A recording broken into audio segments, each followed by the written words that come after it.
Also, Kojo Jansen bringing to us AM Business. And we have to thank the AM Business team for that great insight into all the things that we talked about, sugar, the imports, and perhaps make more efforts to reduce the balance of trade as in that sector. But we have to move on, talk all things politics, but more also get the minds of the opposition NDC. You know, they were just the government that went off power after the 2016 general elections. But we're speaking to a man who is the longest serving general secretary of any political party in the Fourth Republic. He is in his 13th year as General Secretary, but before then hadn't served as a Member of Parliament for 3 terms for Winchi, but had some great stints in stock exchange management, in rural bank financing, but also as a teacher. He's a man of many colors, but as far as the experiences are, and it goes in Ghana's political space, he is one of the many or the few who have the great experiences. We're talking to Johnson Asiedu Nketiah, known to many of us as General Mosquito. Good morning to you, General. Good morning, my brother. Yes, and it's always a delight to have you. I remember the last time we spoke, the party was preparing for the elections, sure. You were very optimistic. Yeah. We've since rolled over. Many things have transpired over the period. But we know you also just announced that, well, people can bring in their names or their interests to contest various positions from flag bearership, national executive and regional executive elections. Sure. But since the 2016 elections, we've had a number of activities undertaken by the party in itself. Internally, you've looked at how and why you lost. Sure. So it culminated in the Kwesi Botwe report. What do you think were some of the key issues that were noted by the committee and that the party has worked on since the report was made to you? Thank you very much, and good morning to viewers. This has always been a sticky point between our good selves as a political party and the media, because elections are like war. When you are going to war, nobody displays their weapons and displays their strategy. So that is why we are always very cautious when it comes to talking about why we lost publicly and then what we are going to do differently. Because the moment you start talking about those, you would have exposed all your arsenals to your key opponents. And that is why it is always difficult to go on that trajectory. But I want to also add to the fact that we did several surveys to try to educate us as to what led to our defeat and how we can do things better. The Kwesi Botwe report, or the Botwe committee, concentrated on hearing our members, the story according to NDC members. That was what Kwesi Botwe did. I'm not sure that alone can give you all the answers to all the questions. So we had to get other studies that will also tell the story from the perspective of outsiders and all that, professionals and all that. So putting this together, we are able to have a fair idea about what went wrong and how we are going to do things better. I know one of the sticky points, and you don't want to be going into all the sticky points, was that the register that were used in electing the various candidates who will contest for the MPship position. The register was said to have been adulterated. Have you had the corrections made since? And if you have, what have been done? Yeah, there were challenges with the register, so we have scrapped it and we've built a new, completely new register. We've built a completely new register. Meaning what? Meaning we started writing names afresh, and we have since compiled a new register based upon which we did the branch elections. We've done constituency elections. So far, nobody has complained about the register yet. And then we are going to do the regional elections. So that story, that page has been turned over. So, but I wouldn't say that you have to be looking at just the register, because registers alone don't win or lose elections. Again, we did presidential elections and did parliamentary elections. So by simple argument, if the register alone accounted for our losing the parliamentary seats, what happened to the presidential seats? So these are arguments that one can look at. So it wasn't said anywhere that the register was responsible solely for our defeat, even though if you do corrections in a faulty register, they are always useful. And that is what we've done. Well, I don't think anybody said the register really resulted in or was one of the key factors. The point is, I thought that was your question. That's why. Yes, my question was premised on the fact that it created some level of animosity right down from the primaries. That has been resolved. All right. And you're supposed to have undertaken some biometric. There were all those promises. You do cards and all sorts of things. The new one, do you have the same features? Or this paper to paper? No, the new one, as we have it now, is paper to paper. But that is the first phase. We've acquired all our, equipment to be able to migrate onto the biometric system. But that will be after these internal elections. We don't seem to have much time.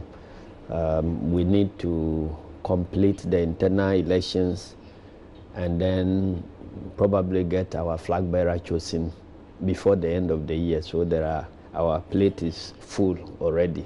So we decided to truncate all the work on the register, stop registering members afresh, and then finish with these internal elections before we come back to handle the register. Well, unusually, there are the critics out there, even from within your party, that said that unusual for the NDC, you seem to be lagging in the timetable to, even though, of course, it says 2 years to elect and all that, to elect the national or put them in place and then try to look at the issues of the party structures and the governance system. I don't know what you are comparing us with. But I'm comparing you to your own precedents. No. And according to our own precedents, we are not lagging at all. We are not lagging. Professor Mills, when we were in opposition, was chosen in the last year to the elections. I mean, the very first term and then the second term. I think that it was because of those things that we decided to amend the Constitution to provide for a 2-year, space between the election of a flag bearer and the main elections. So we are not lagging behind at all. Now, the call for the interest and the subsequent, you have to sieve them or vet them and do all that. What's the process like? What has been done so far?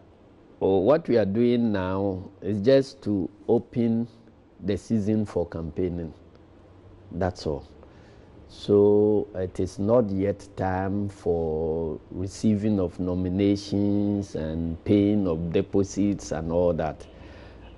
We reckon that if we have to elect the flag bearer before the end of the year, and the longer we keep the campaign season closed, the more disadvantageous it will be for some of the candidates, particularly those who are not very well known.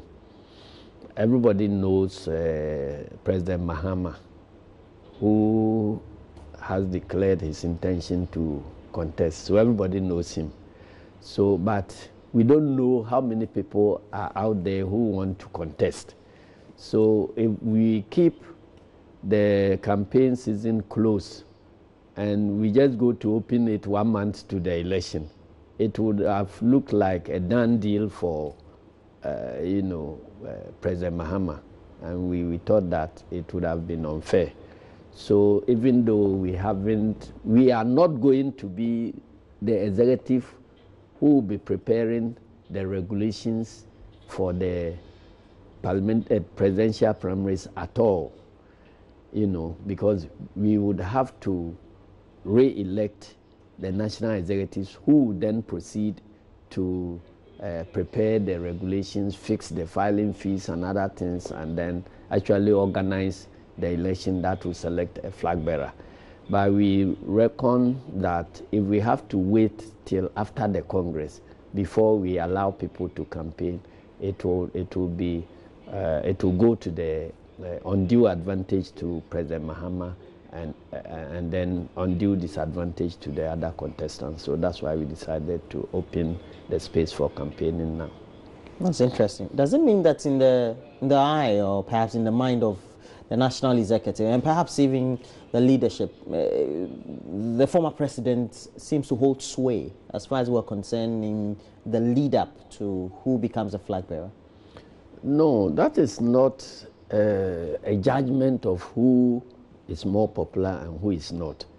We are looking at the facts on the ground that President Mahama is known, and he has since, as our previous flag bearer, and he has since declared his intention to contest. So everybody in the party knows that this is a candidate.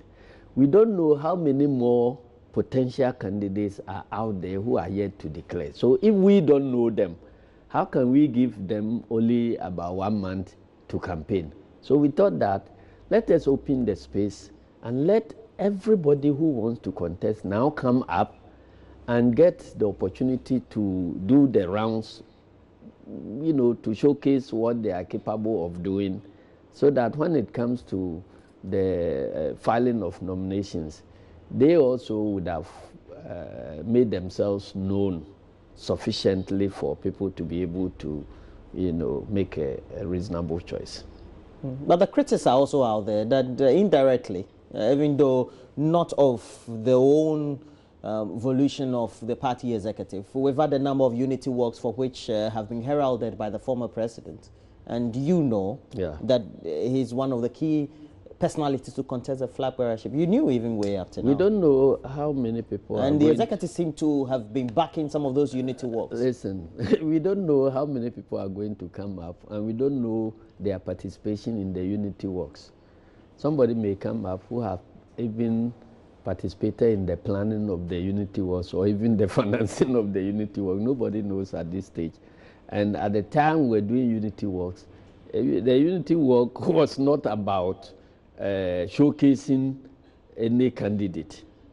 They were held as party activities. And if you are, a former leader of the party, and then there is a party activity and you participate, I thought that you ought to be congratulated rather than, attacked as taking unfair advantage of the situation. And I don't remember any single statement on any of the Unity Walk platforms that seemed to suggest that we're out there campaigning to select a flag bearer. Your statement, almost like an indirect tacit acknowledgement that the national executive, even though you may not be directly involved in the organization of the Unity Walk, seem to have this whole posture of supporting a certain candidate. Or a certain individual. I'm saying that the Unity Walk had nothing to do with selection of candidates. It was a party activity which everybody had the opportunity to participate. Whether you took the advantage to participate or not, it's neither here nor there, but they still remain. One of the personalities, Sylvester Mensah, who I'm told has already sent an official notice to the party that he wants to contest. In an interview on one of the stations in Accra, indicated that there was nothing uniting about the unity walks that were organized. What's your observation? Opinions are like apples and mangoes. Each person has his own opinion. If that is his opinion, that's okay. But that's just not a mere opinion, is it? Why not? It is. You are talking about Sylvester Mensah's opinion about unity walks. I hold a different opinion, and that doesn't make me his enemy. He has expressed his opinion, and my opinion is that they were very useful activities that led to the galvanizing of the the then sagging spirit of the NDC rank and file. And I want to believe that the enthusiasm that was reawakened during these exercises of unity work actually led to the reawakening of the NDC spirit, to an extent that when it preceded the elections, we got our elections oversubscribed at every stage. Even for the first time in the history of the party, we had people queuing to vote at branch levels, and people were prepared to even litigate about their rights to contest at branch levels of the party. That tells you, one of the key results of the unity work that led to the reawakening of the NDC spirit. And we are very happy about the outcomes. Was the grassroots Yes. of the party? Grassroots. Were their spirits that dormant? Were they that crestfallen post-election 2016? Oh, why not? Who gets out there jubilating when their party loses elections? Nobody. And so, in fact, when it comes to elections and even acceptance of election results, some people are not in a position to galvanize courage to accept defeat because of the disappointment that would be brought to their grassroots support base. So they keep on telling stories. This man has stolen this man has stolen verdict, what not, all in an effort to manage the if you like, the crestfallen spirit of their party support base. But we operate differently. We think that leadership has to be brought to bear in terms of such difficulties. So it is not always that you allow yourself to be pushed by what the grassroots are feeling. When you are in a position to see the facts differently from the grassroots, you should be able to muster courage to tell them that from where I stand, I think that what you are saying is wrong. This is the right position. Let's go with it. And that's how come NDC is always the first to accept election results when it comes to defeat. Right. We don't seem to have that spirit across board among the political parties in Ghana, and that is a major democracy deficit in the country that we need to work at. I remember vividly post-election 2000, and even post-election 2008, a number of things changed in the structure, in the way you went about things, in even putting together or putting forth the notice, and now we have a 2-year period and all that. What has changed? What new dynamics are coming in, as in new positions, if there are, or perhaps new party structures for the next Congress that is likely to after when we are approaching every Congress, we put together a committee, Constitutional Amendment Committee, that collates views of party branches and rank and file as to how they wish to amend the Constitution.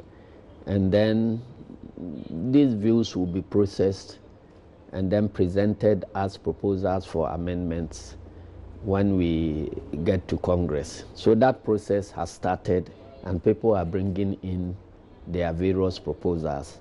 We will put all this together and present them to the next Congress to see how things can be amended as far as our Constitution is concerned. One view that keeps cropping up has had to deal with the granting of voting rights to past executives, national executives and regional executives of the party. Who are still alive?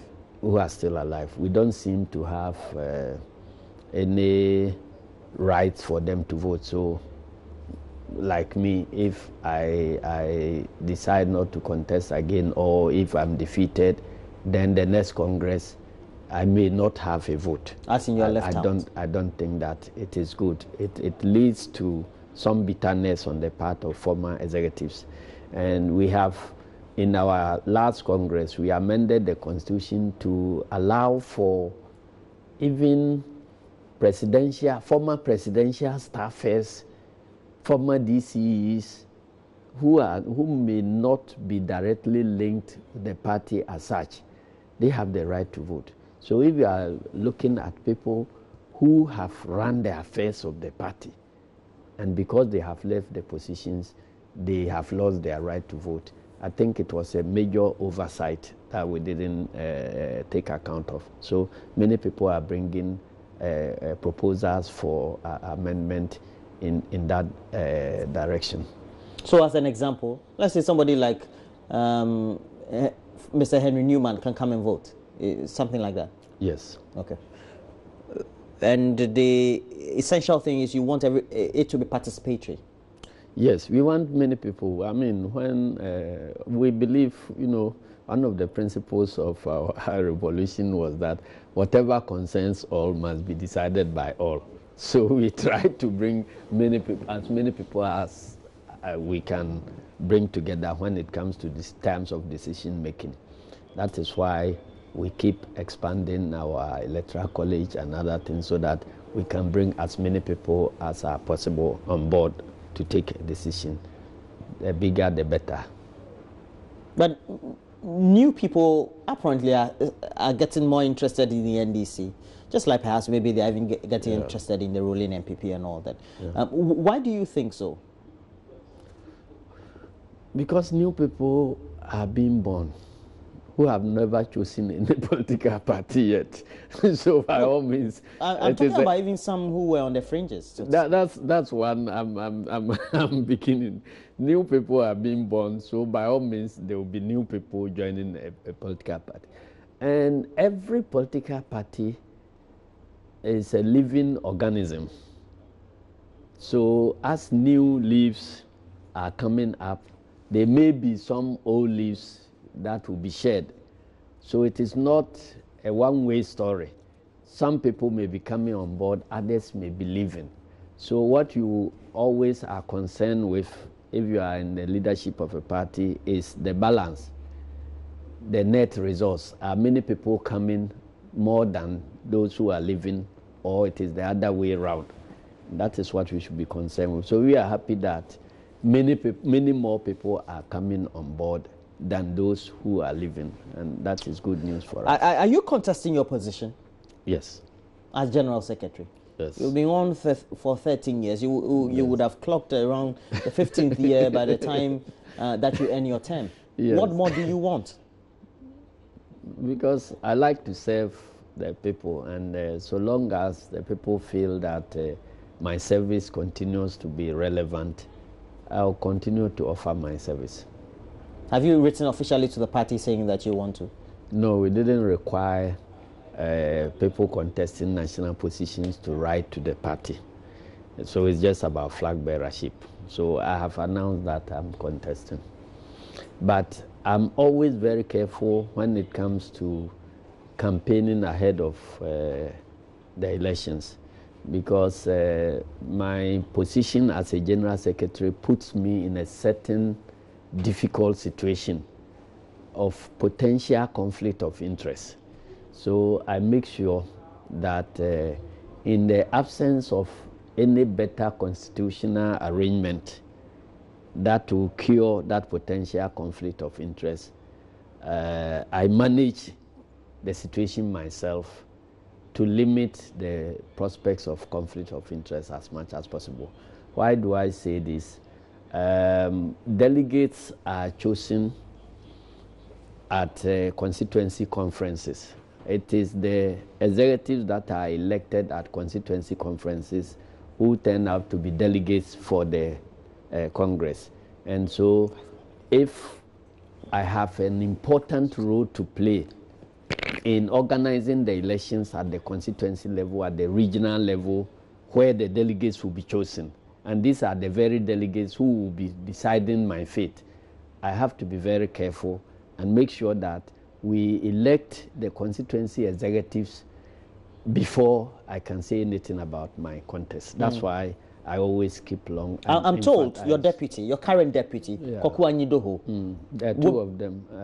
Which of them? Koku Anyidoho. Yes. Is likely to contest also as General Secretary. Yeah. You've heard that too? I've also heard that, but I haven't seen any. That would be a keen contest, wouldn't you say? That would be good for NDC. Meaning what? That there will be democracy. And, you know, I have never won any position unopposed since I started my political life. Can you clarify that I'm statement? a product of contest. You are saying you've always been contested? Sure. When you have expressed interest to contest any position? Any position. I've never taken any position unopposed. There was only one case where I was almost going unopposed, but the law at that time required that even if you are a sole candidate, there must be a yes and no vote. That was the very first district assembly elections.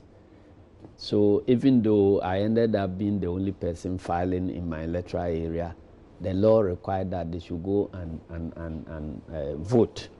And I had more than 80%. So as far as we're concerned, all is ready for the elections internally for the party.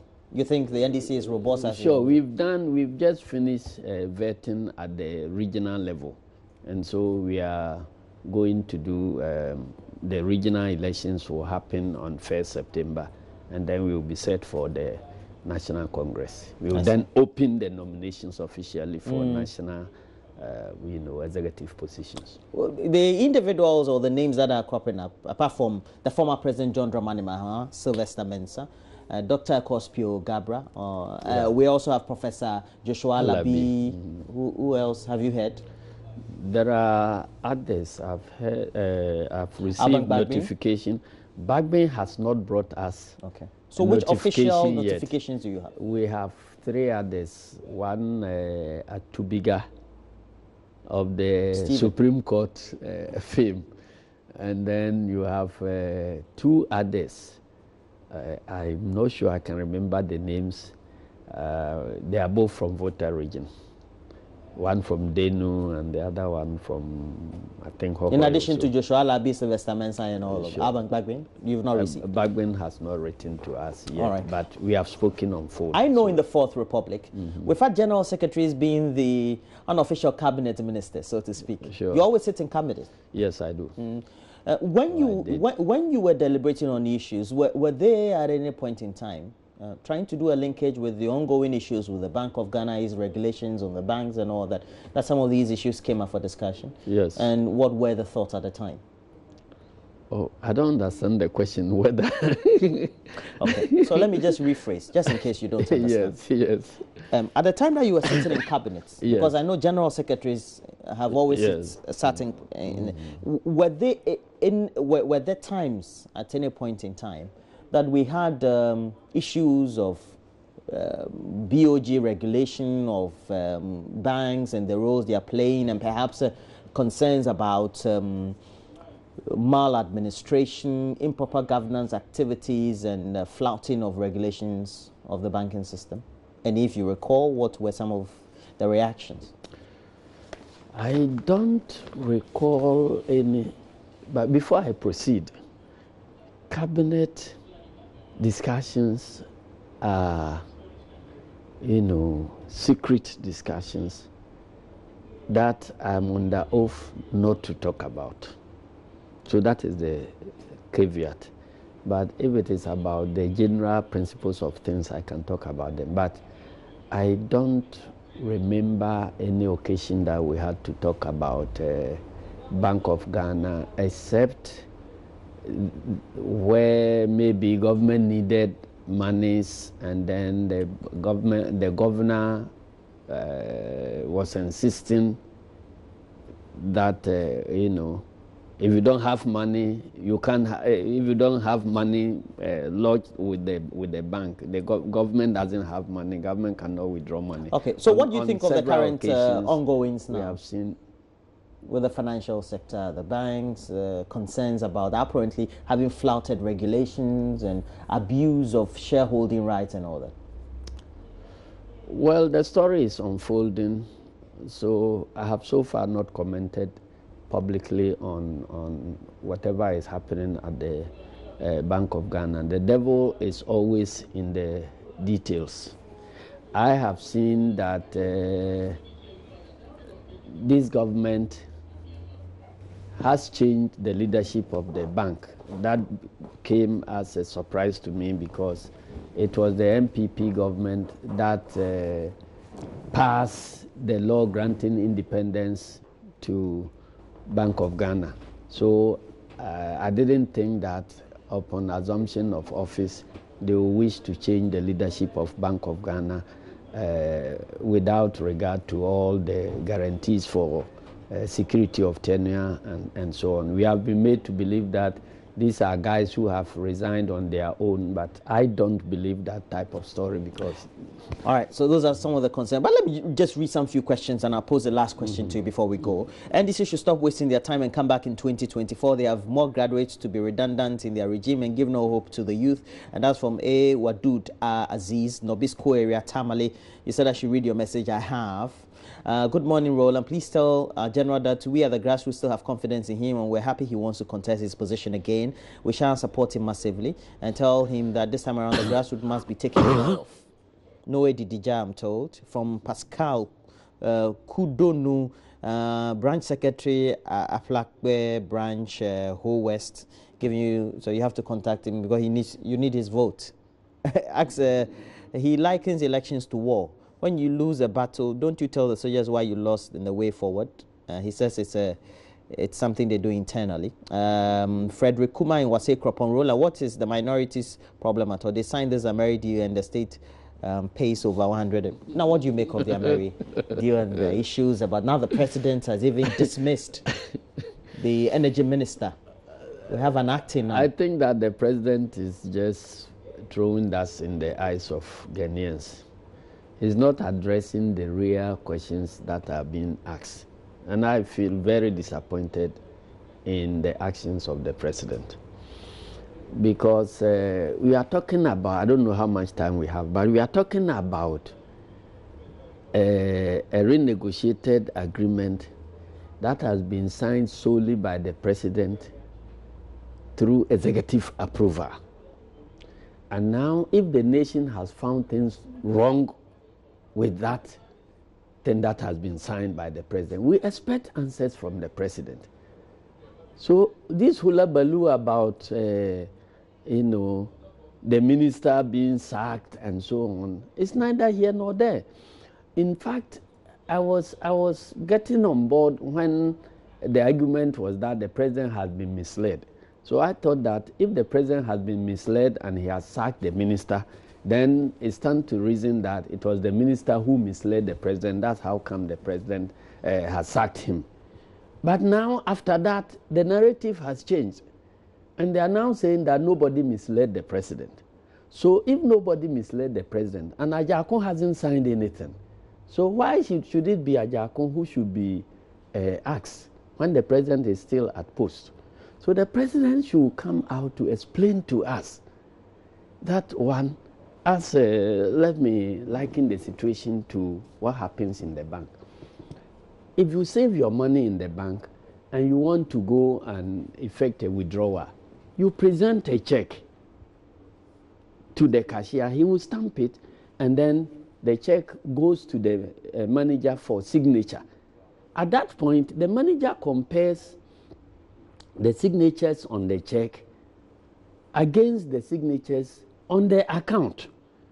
And if they tally, then he will approve. After approval, when the money is withdrawn, and it turns out that the approval was wrong, nobody comes to blame the teller. You understand? So in this particular situation, some proposal, whether it is coming from the ministry or whatever, was sent to the president. And the president had to look at certain things before approving. 4 of those things come immediately to mind. One, it is an international agreement. And so the law requires the Attorney General to give a written legal opinion, not just verbal, through telephone call or anything. Written legal opinion, which will be available for the president to verify before signing. The law requires the National Procurement Authority, because this is a procurement contract, and it's a sole sourcing contract. The law requires the National Procurement Authority to also give approval, which approval will be verified in writing by the president. The law requires the Minister of Finance to, for instance, do a value for money pre-audit, and then to also check if it's going to result in some loan or something. So you said that the president should do what? So the president should check all these things. And besides that, this is a sale of power contract. And the rates are determined by Public Utilities Regulatory Commission. So there must be approval from the PURC that these rates have also been approved. So before the president would append his signature, whether executive or through cabinet, the president should see these things and satisfy himself before signing. So if the president has not seen anything like that and he proceeds to sign, do you now come to blame the minister who presented the proposal for the president to sign?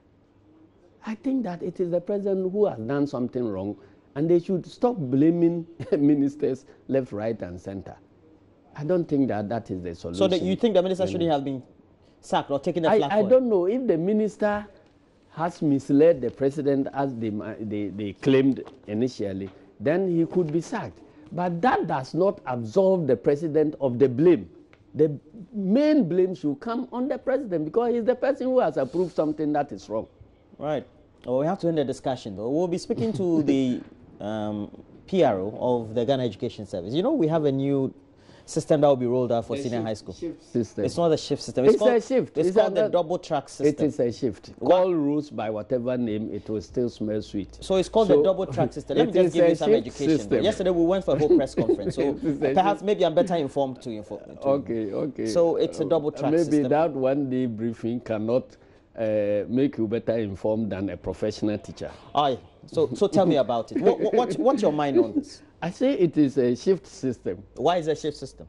A shift system simply means that there are not enough classrooms. So some people will take their turn and then leave for others to come and take their turn. That is a shift system. So to tell you what, before they adopted this name, there was a whole meeting to try and find out a name that Ghanaians will swallow better, because the shift system was operating in the basic school.